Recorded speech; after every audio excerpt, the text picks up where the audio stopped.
नमस्कार। शुभ सृजन नेटवर्क के पुस्तक परिचय स्तंभ में आप सबका स्वागत। हमेशा की तरह एक नई किताब के साथ आपके सामने मैं सुषमा त्रिपाठी कनुप्रिया उपस्थित हूँ। आज हम बात करेंगे पत्रकारिता को लेकर। पत्रकारिता को लेकर मैंने दो किताबों से आपका परिचय करवाया है, मगर आज जिस किताब को लेकर मैं आपके सामने आई हूँ वो अपने आप में पूरा इतिहास है और उसके जो लेखक हैं वो अपने आप में एक किंवदंती। मैं बात कर रही हूँ कृष्ण बिहारी मिश्र की और किताब है हिंदी पत्रकारिता। हिंदी पत्रकारिता जातीय चेतना और खड़ी बोली साहित्य की निर्माण भूमि। ये हम सब जानते हैं कि कोलकाता पत्रकारिता की उच्च भूमि रहा है। बड़ा बाजार की गलियों से ही जुगल किशोर शुक्ल ने 1826 में उदंत मार्तंड का प्रकाशन किया था और इसके बाद बहुत सारे अखबार निकलना शुरू हुए और ये जो किताब मेरे हाथ में है,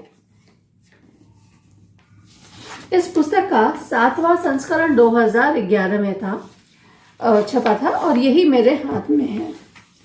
छपा है भारतीय ज्ञानपीठ ने और लिखा तो है, जैसे मैंने आपको पहले बताया, कि कृष्ण बिहारी मिश्र ने। एक गहन शोध के बाद लिखी गई पुस्तक काफी भारी भरकम पुस्तक है और पत्रकारिता पे शोध करने वालों के लिए बहुत ही जरूरी किताब है ये।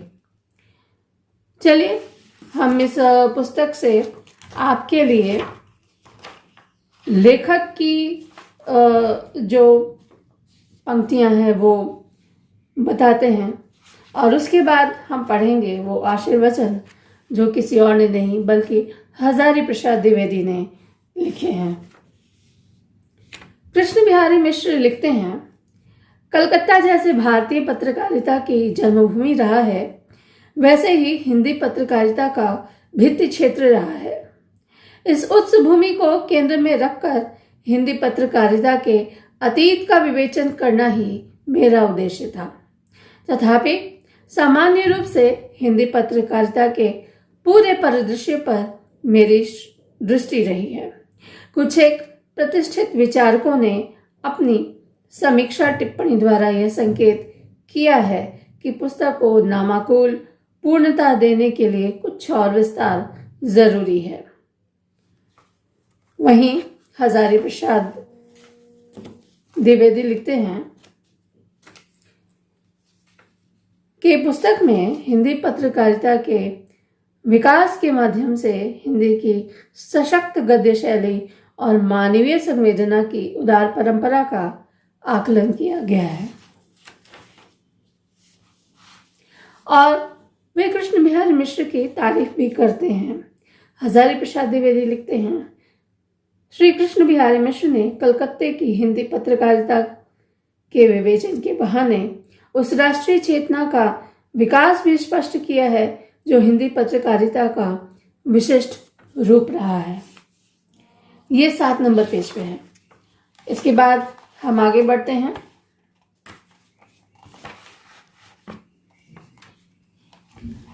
इसका जो विषय परिचय है, यानी विषयानुक्रमणिका जो है, यही कई पन्नों में चली गई है। इसमें भारतीय नवजागरण में जो हिंदी पत्रकारिता का उदय है, फिर कलकत्ते के जो आरंभिक पत्र हैं, हिंदी पत्रकारिता के जो विभिन्न युग हैं, यानी राष्ट्रीय आंदोलन की भी झलक आप इसमें देखते हैं और हिंदी पत्रकारिता का जो दूसरा दौर है वो किस तरह से विकसित होता है, इसके बारे में इस किताब में पूरी जानकारी है। तृतीय खंड में है और यहाँ की देवनागरी लिपि किस तरह से विकसित होती है। 307 नंबर पृष्ठ से ये शुरू होता है और उसके बाद हिंदी पत्रकारिता का गांधी युग, उनकी जो विशेष पत्रिकाएं हैं और अंत में जो कुछ तस्वीरें भी हैं और कुछ अखबार जो है उस समय के, उनके बारे में है।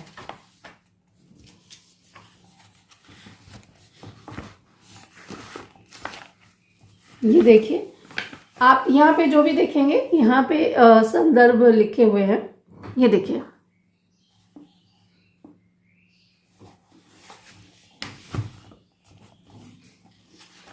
आप पूरी तरह से इसको जो भी अगर हिंदी पत्रकारिता पे शोध करना चाहते हैं, खासकर इतिहास के बारे में अगर आप कुछ जानना चाहते हैं, तो हमें लगता है कि आपको ये पुस्तक अवश्य पढ़नी चाहिए। यहाँ पे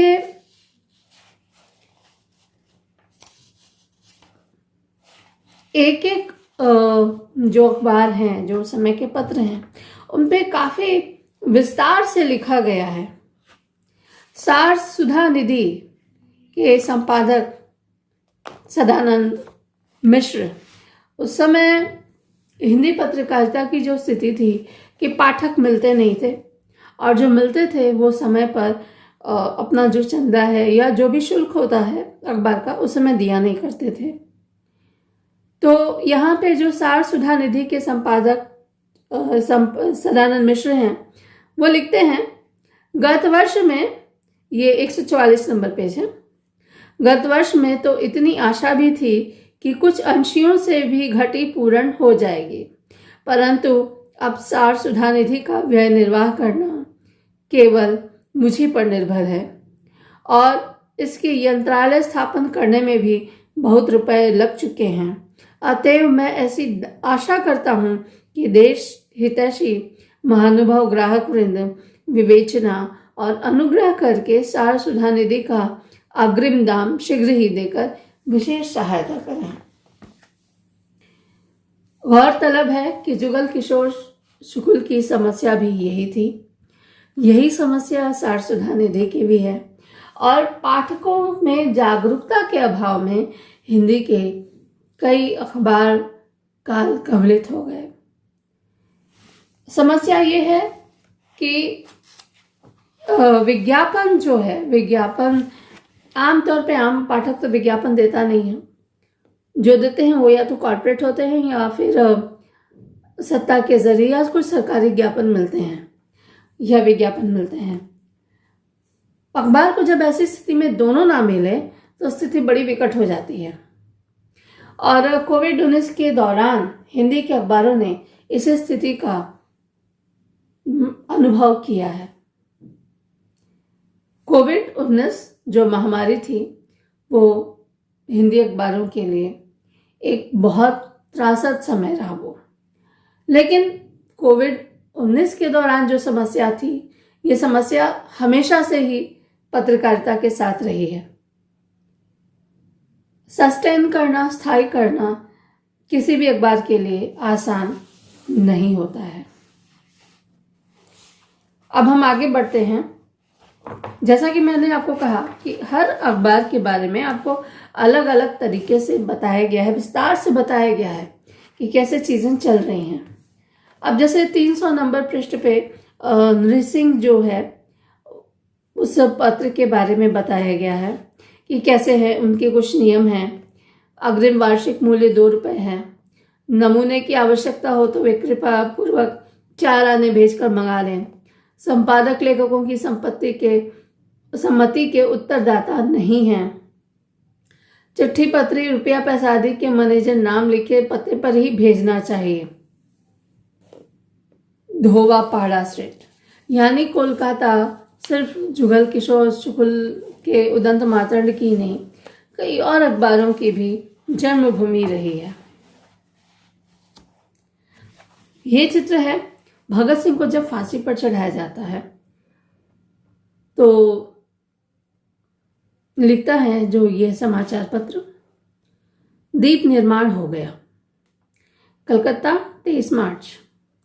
नई दिल्ली से एसोसिएटेड प्रेस को रात के 11:30 बजे टेलीफोन द्वारा मालूम हुआ है कि लाहौर से सेंट्रल जेल में संध्या के 7 बजे सरदार भगत सिंह, श्रीयुत राजगुरु तथा श्रीयुत सुखदेव फांसी के तख्ते पर लटका दिए गए। लाहौर 23 मार्च। शहर में बड़ी सनसनी फैली है। हिंदुओं की सभी दुकानें तथा मुसलमानों की अधिकांश दुकानें बंद पड़ी हैं। लोग हड़ताल मना रहे हैं। और सर्वत्र मातम छाए हुए हैं। स्वतंत्र का शेष रूप इस प्रकार था: वंदे मातरम स्वतंत्र, पार्थयन्त्रया परम दुखानम स्वातंत्र।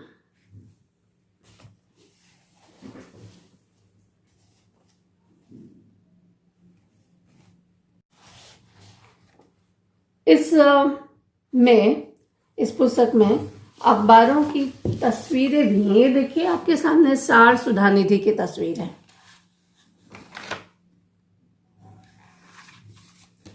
इसके बाद हम आपको दिखाएंगे, ये देवनागर है। ये देखिए, इन दोनों पन्नों पे आपको देवनागर का जो चित्र है वो आपको दिखाई दे रहा है।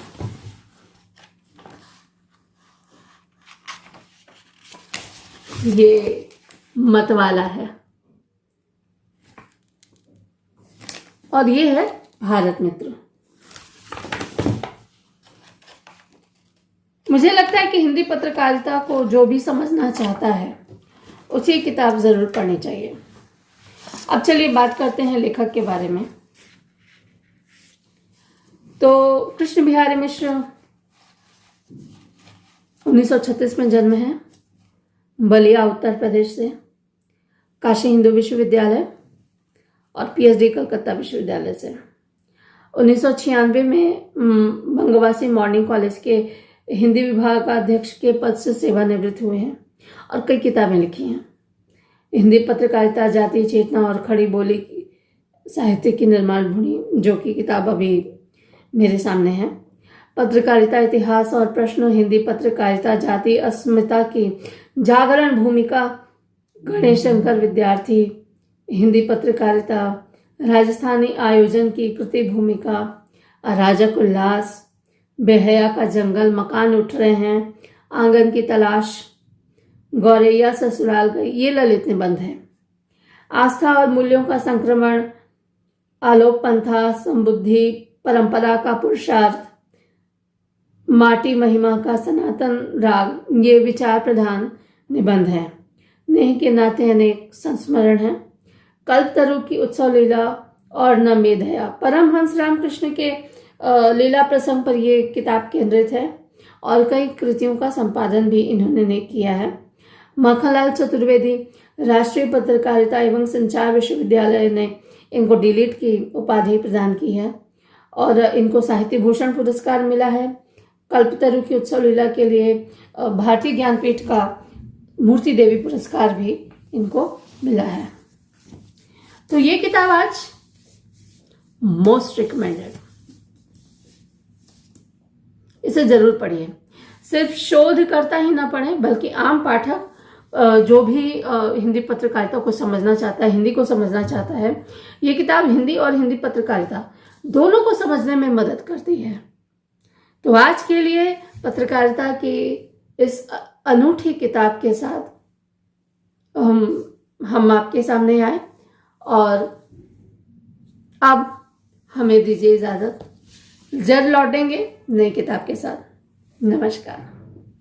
और हाँ, आप अगर संपादक हैं, लेखक हैं, प्रकाशक हैं या समीक्षक हैं और आप भी चाहते हैं कि आपकी समीक्षा हमारे चैनल पे आए या शुद्धता में आए, तो संपर्क करना ना भूलें। धन्यवाद।